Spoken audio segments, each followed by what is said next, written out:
Take a second to honestly observe the following picture and tell me what this looks like to you. If you said a bunch of cardboard, construction paper, curtain rods, gold tape, and foil, you would be correct. If instead you said the National Aeronautics and Space Administration's highest technological achievement, incapable of being reproduced today, the Apollo 11 lunar lander, then you would also be correct.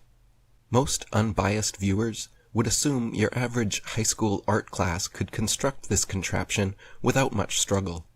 But official NASA spokesman and astronaut Don Pettit assures us that actually, this 1969 technology is so advanced that even with their multi-billion-dollar yearly budget, they cannot for the life of them recreate it now.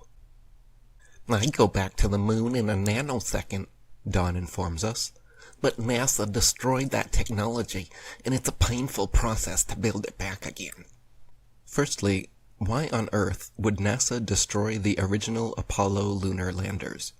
The historic first crafts that landed men on the moon? The supposed most incredible achievements of mankind, and they irreparably destroyed them so that they could not be replicated even after 50 years? Could it be because they didn't want future generations able to visit museums and see these laughable 1960s attempts at high-tech looking space vehicles? And what other 1960s technology is so advanced and expensive that it cannot be recreated easily and far better now than way back then? Let's take a closer look at this 1960s spaceship and see what else we can notice. For example, look at the paneling here, on the side of the craft. If someone sheetrocked your house looking like this, you would be entitled to a full refund. Yet, with supposedly the best engineers and scientists in the world on the job, this is the kind of craftsmanship NASA provides? Look at the flimsy, haphazard, and careless construction materials and methods used. Look at the buckling, warping, and indentations showing how thin the paneling is. What is this thing? A Twinkie? No, I'm sure it's some super important and necessary high-tech device. Here there are press stubs, and here also has press stubs. But here, and here, they must have run out, so they used gold foil instead. And then over here, they must have run out of gold foil because they didn't bother with either. Look over here, at the evenly spaced lines of gold foil going down the legs, until you get to this point, where there is 3 lines right close together. It must be important because it's the connection point to the other crossbars, right? Let's look at another leg. Oh, no. On this one, they are all evenly spaced the whole way down.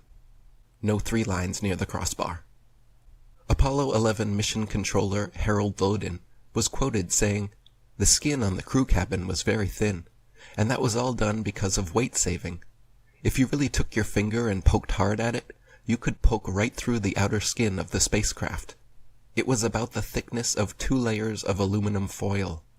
Project manager Thomas Kelly concurred, noting that the skin, the aluminum alloy skin of the crew compartment, was about 12 1/1000ths of an inch thick, equivalent to about 3 layers of Reynolds wrap that you would use in the kitchen. Apollo astronaut Jim Lovell said, "Whenever I saw a model of the lunar module, it had these rigid sides and looked really strong.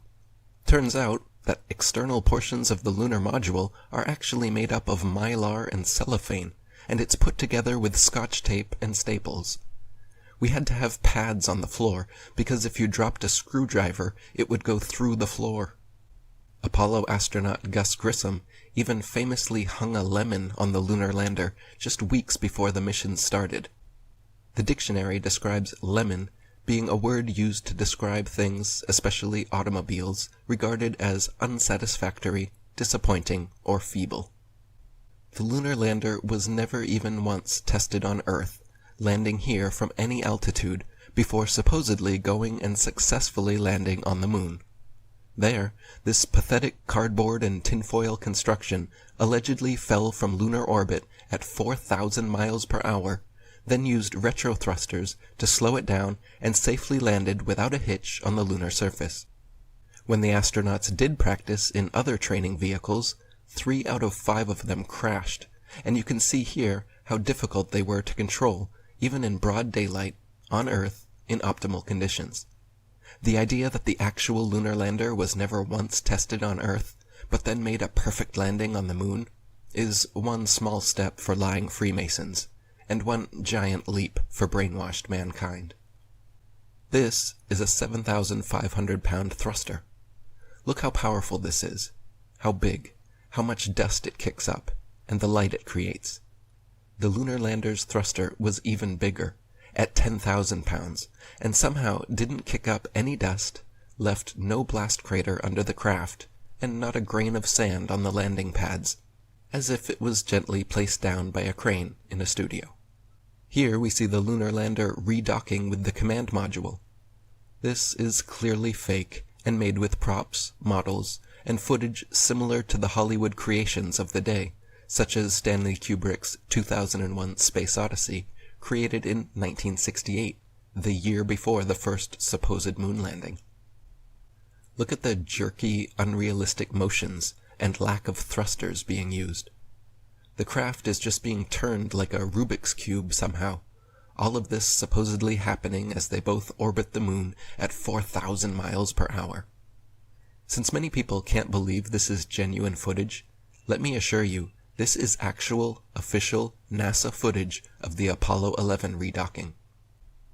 And this is just the tip of the iceberg when it comes to moon landing hoax evidence. If you still believe man has actually walked on the moon, and rovers are rolling around on Mars, please do me, yourself, and the rest of humanity a favor and watch my following presentation, link in the description box, the NASA Moon and Mars Landing Hoaxes.